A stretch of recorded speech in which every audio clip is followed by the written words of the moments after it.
Olá, meus queridos! Após a criação do modelo conceitual da última aula, nós devemos agora pensar em escolher uma plataforma de SGBD para direcionar esse modelo lógico que devemos criar nessa aula. Esse novo modelo terá mais detalhes de como o banco de dados será criado e serve para padronizar e direcionar o trabalho da equipe de desenvolvimento do sistema. Como o SGBD do tipo relacional é que se consagrou no mercado e ele é amplamente utilizado, nós adotaremos esse modelo lógico para apresentar maiores detalhes. Nós chamaremos esse modelo a partir de agora de modelo relacional, não mais modelo lógico, que seriam genéricos, poderiam ter vários, né? Pois a criação foi baseada também no conceito matemático de relação, né, entre conjuntos. Então, vou mostrar para vocês agora a estrutura básica do modelo relacional. O modelo relacional ele é basicamente constituído por tabelas. As tabelas têm colunas, né, que nós podemos também chamar de atributos ou de campos, né, e possuem linhas, que nós podemos chamar de tuplas ou de dados, simplesmente, os dados que são registrados. Nas colunas, nós vamos ter o nome, né, desses atributos. Então, aqueles atributos vão virar colunas, como matrícula, nome, cidade. E aí, para cada linha, então, eu vou ter um registro ou uma tupla. Por exemplo, na linha 1, né, eu tenho o nome Maria, cidade Vitória. Então, essa primeira linha é um registro, é uma tupla. A segunda linha, Mateus, Vila Velha, é o segundo registro, é a segunda tupla, e assim por diante. Para representar os identificadores, aqueles atributos especiais que nós vimos na aula passada, nós temos que criar chaves. Então, agora, o que era identificador, nós vamos chamar de chaves. As chaves que identificam cada uma das entidades, e agora vão identificar cada uma das tabelas, nós vamos chamar de chaves primárias. Então, perceba que existe, de fato, uma tradução. No modelo conceitual, que nós chamávamos de entidade, a partir de agora nós vamos chamar de tabelas. Alguns relacionamentos, aqueles que possuíam atributos, agora também vão ser representados na forma de tabela. Alguns relacionamentos que não possuíam atributos vão ser representados na forma de chave, uma chave especial, que é chamada chave estrangeira. E aqueles atributos identificadores, né, de cada uma das entidades e até de alguns relacionamentos, nós vamos chamar agora de chave primária. Vamos ver um exemplo. Nesse exemplo, nós temos a tabela empregados, né, e aí nós temos como chave primária a matrícula, que identifica de forma única cada um dos empregados, o número 1, 2, 3, 4, e nós temos a tabela departamentos, né? Então, perceba que da tabela empregados ela veio de uma entidade, que era empregado, a tabela departamentos veio de uma entidade, que era departamento. No departamento, nós também temos uma chave primária, toda tabela vai precisar ter sua chave primária, né? Que é o código do departamento, 1, 2 e 3, com o nome desse departamento. Percebam que a chave estrangeira é aquele código do departamento que está lá dentro da tabela empregados. Dentro da primeira tabela nós temos matrícula, nome, cidade e código do departamento. E o que isso significa? Eu quero mencionar ali qual que é o departamento que aquele empregado faz parte, né? Então, eu poderia pensar naquela relação lá de que empregado está lotado, relacionamento, né? Está lotado em departamento, né? Percebam aí que eu posso ter vários empregados lotados no mesmo departamento, né? Então, tem uma relação de 1 para N. Ali, especificamente, eu consigo identificar isso porque, olha, na primeira linha lá, a Maria, ela está no departamento 1. E nós sabemos aí abaixo que o departamento 1 é informática. O segundo e o terceiro, que são Mateus e Gabriel, estão no departamento 2. Olha lá, código de departamento 2. Então, esses dois estão dentro do departamento de Geografia. Então, eu tenho uma relação de N empregados em um departamento, né? Que é no caso aí de Geografia. E eu tenho a relação lá, Joana, que é a quarta linha, que está no departamento de código 3, que é português, né? Então, eu tenho Joana dentro do departamento de português. Percebam que, então, o que interessa para a gente em relação às chaves? Matrícula é a chave primária da tabela, empregados, código de departamento é a chave primária da tabela departamentos. Mas eu posso usar esse código de departamento como uma chave estrangeira. Por que ela é estrangeira? Porque ela naturalmente ela é primária da tabela departamentos, mas ela está também localizada ali dentro da tabela empregados, né? Portanto, ela é estrangeira, ela vem de uma outra tabela, tá? Nós vamos chamar a partir de agora de mapeamento, todo esse processo de conversão de um modelo conceitual para um modelo relacional. Nós teríamos que fazer de um modelo conceitual para um modelo lógico qualquer, que fosse orientado a objetos, objeto relacional. Existem outras abordagens de vários tipos de SGBDs diferentes. No entanto, como nós vamos utilizar para a nossa prática um SGBD relacional, e que é o que mais se utiliza hoje em dia no mercado, então nós vamos utilizar o MySQL. O SGBD, então, é relacional. Então, o mapeamento que nós temos que fazer é de um modelo conceitual para um modelo relacional. E aí existe um passo a passo, algumas regrinhas de como fazer essa conversão. A identificação básica, entidade para tabela, atributo, vira agora campo, coluna, isso aí a gente já conseguiu perceber, né? Identificador, chave primária, mas existem várias regras que a gente deve utilizar, né, e treinar bastante para não haver erro na hora de gerar esse modelo relacional. Porque o modelo relacional, ele deve ser bastante coerente com o que se espera de um modelo relacional para que ele funcione de forma adequada, quer dizer, ele seja compreendido de forma adequada pelo SGBD e por todos os usuários programadores que queiram realizar consultas em cima desse banco de dados futuramente. O mapeamento, então, das entidades e atributos vai considerar o mapeamento dos relacionamentos, e aí em cada caso a gente vai ter uma regra diferente, se é 1 para 1, se é 1 para N ou se é N para N. Vai passar também pelo mapeamento das generalizações e especializações, né, como a gente entende a herança, o mecanismo de herança. Vai passar também pelo mapeamento de atributos multivalorados.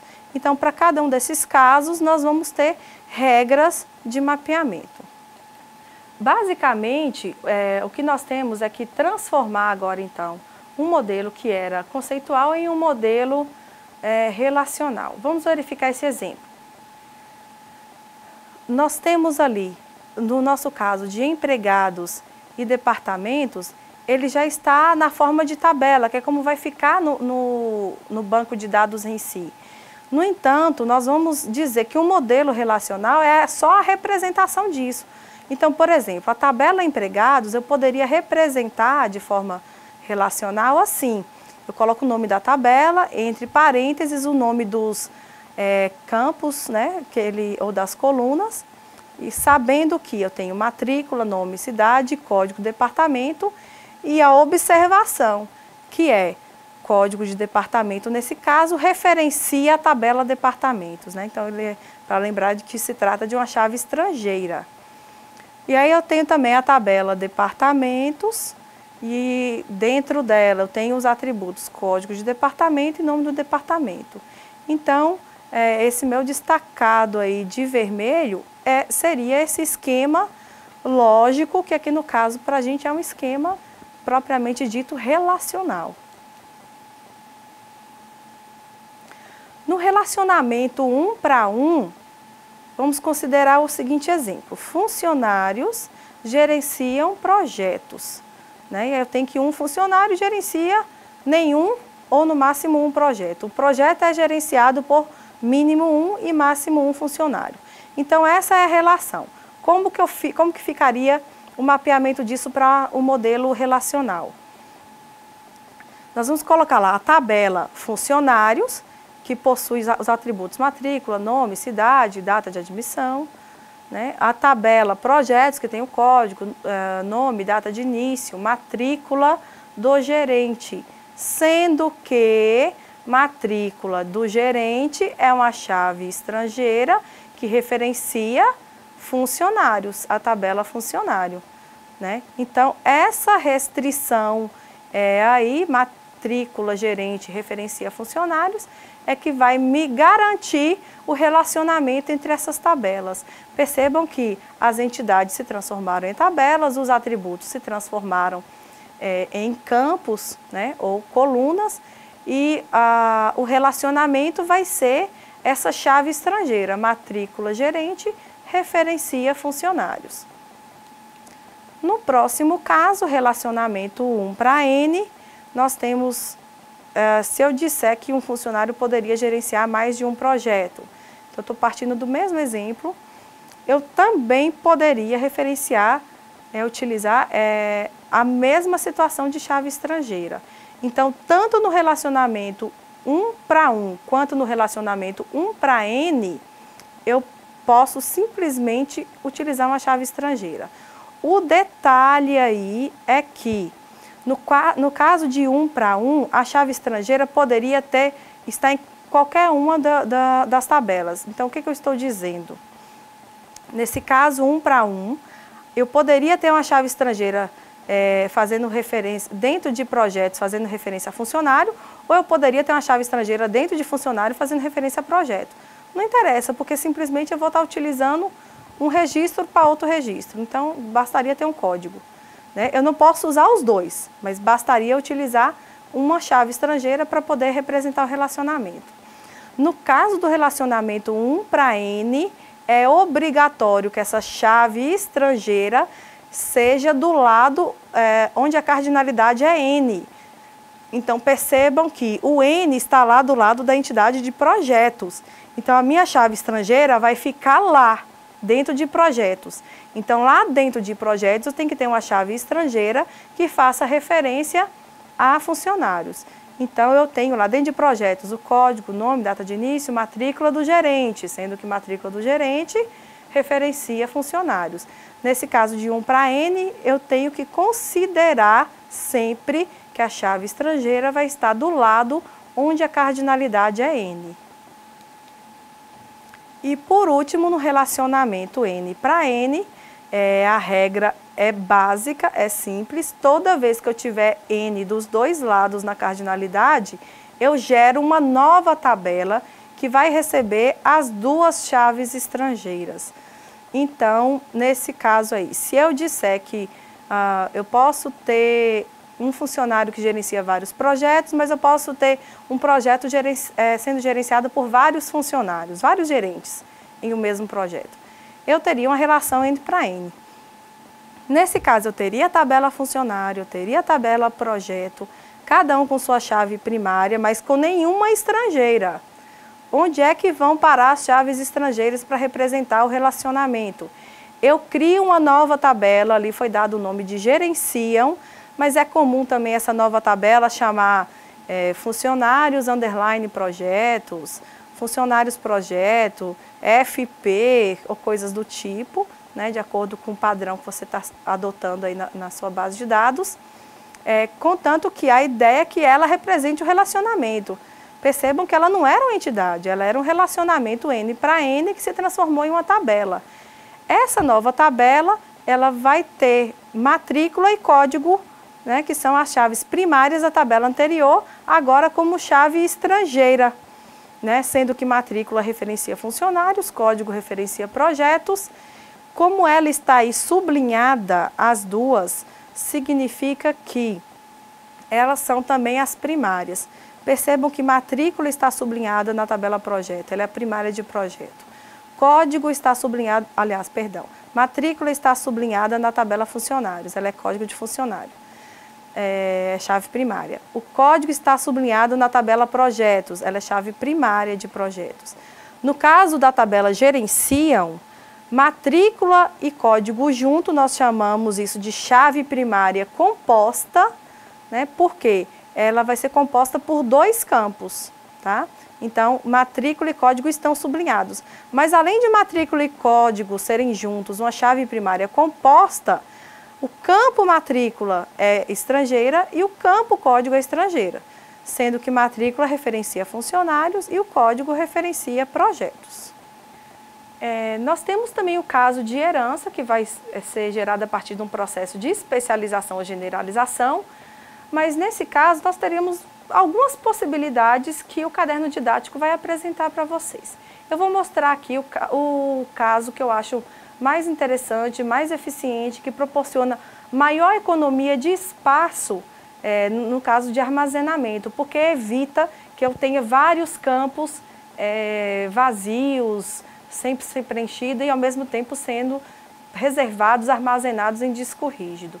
Então, na hora que a gente for pensar, desde a fase de projeto até a fase de implementação, né, nós temos que pensar quais são as características que esse projeto tem, que essas tabelas vão ter, que eu posso economizar espaço em disco, né, que eu tenho uma economia de recurso, uma eficiência maior no meu BD.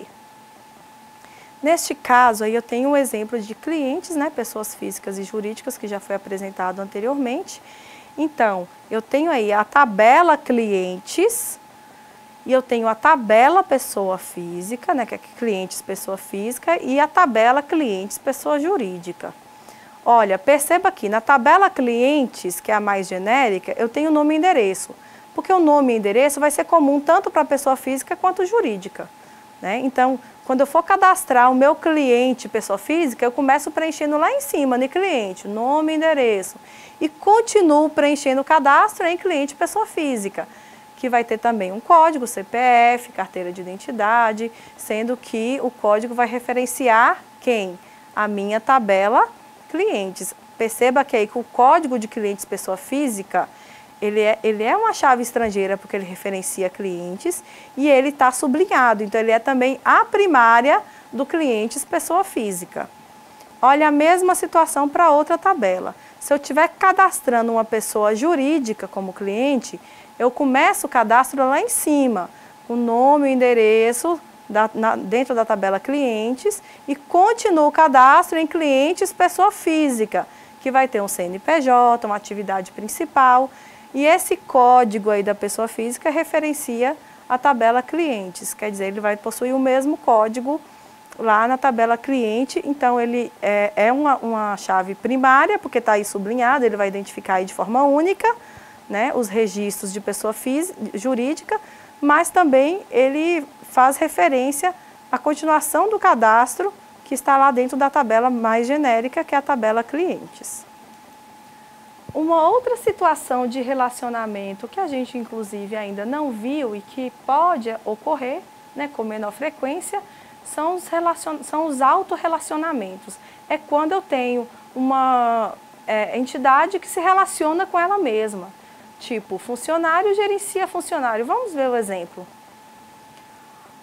Olha nessa situação, eu tenho a tabela funcionários, aliás, a entidade funcionário, né, olhando para o diagrama, eu tenho a entidade funcionário, o relacionamento é chefiam ou gerenciam, né?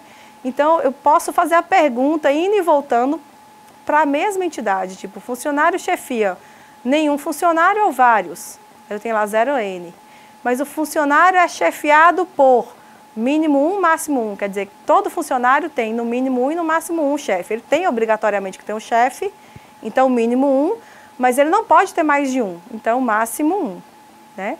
Então esse autorrelacionamento ele pode ser representado também através de tabela no modelo relacional, sendo que a tabela funcionários vai ter matrícula, que é a chave primária, nome, cidade, data de admissão e matrícula do chefe. E essa matrícula do chefe referencia a própria tabela funcionários. Então, eu posso dizer ali qual que é o código desse funcionário, que é o chefe do funcionário que está sendo cadastrado naquele momento. A última situação, para atributos multivalorados, como eu faço? Toda vez que eu tiver um atributo multivalorado, ele vai se transformar em uma nova tabela. Então, se eu tivesse uma situação lá onde o funcionário tivesse um atributo telefone e ele pudesse ter vários telefones, então, ao invés de ele ser representado na forma de atributo dentro da tabela funcionário, eu posso criar uma tabela chamada telefones, né, com a matrícula, sabendo que a matrícula faz a referência à tabela funcionários e seria também a chave primária dela, faltou sublinhar ali, e o número do telefone, então ele poderia ter vários. Então, perceba que ela poderia estar se repetindo ali, né, e ter vários números de telefone referente a esse mesmo funcionário. Quando eu tenho uma situação onde, por exemplo, o número de telefones, eu defina o máximo, ele pode ter só no máximo dois telefones, ou no máximo 3 telefones, é possível que eu coloque como atributos mesmo, ao invés de criar uma nova tabela. Eu poderia ter lá funcionários, matrícula, nome, cidade, data de admissão, telefone 1, telefone 2, telefone 3. Mas perceba que eu fico limitada a essa quantidade. Se o limite máximo for um número muito grande, tipo 20, 50, 100, então não é interessante que eu crie vários campos, porque eu estaria desperdiçando muito espaço, provavelmente nem todos eles vão ser preenchidos em todos os cadastros. Então, é o caso de criar uma tabela à parte, como é o caso aí de telefones, para que eu permita N telefones serem cadastrados referente a um mesmo funcionário. Agora vocês darão continuidade ao vídeo da última aula e verão como ocorre a transformação de um modelo conceitual para um modelo relacional a partir daquela ferramenta, o BR Modelo. Nos encontramos no AVA para tirar as dúvidas e treinar tudo o que foi aprendido até o momento. Bons estudos e até lá!